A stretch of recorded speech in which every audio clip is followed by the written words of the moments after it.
Thanks very much to Dr. Buell and the rest of the committee for inviting me. My job is to say, is there a difference or not between straight laparoscopy and hand assist?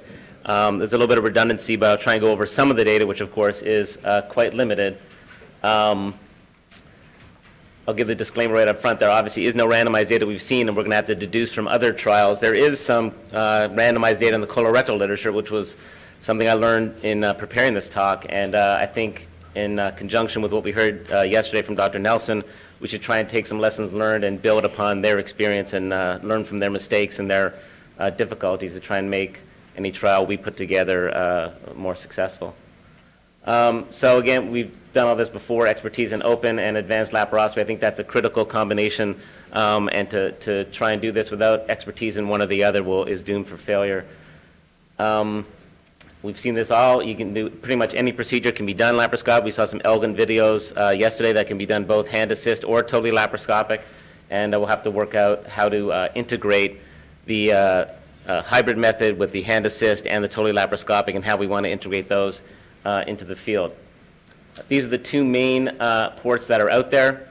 I think the gel port, for most experience, certainly ours at Mount Sinai in New York, has taken over as far as the versatility of the port, the ability to put laparoscopic ports through the hand port and have that versatility, and therefore I believe it's in most places replaced the lap disc as far as for laparoscopic procedures, although it's really surgeon comfort, and if you're certainly comfortable and it works well with the lap disc, then that works as well.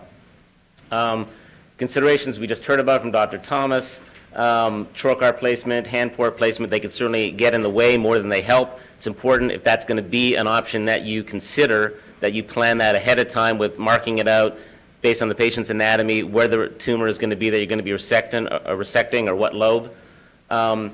The technique was studied actually in the hand assist laparoscopic study group, and the principles, again, discussed earlier in this session, keeping distance from the target, maintaining the triangulation and those principles, minimizing the number in and out moves you have to do with the hand, which desufflates temporarily and has to reinsufflate, etc.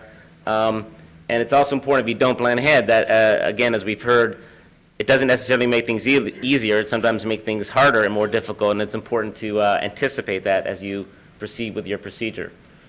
Where it can be, these are the left or right subcostal, can also be down in the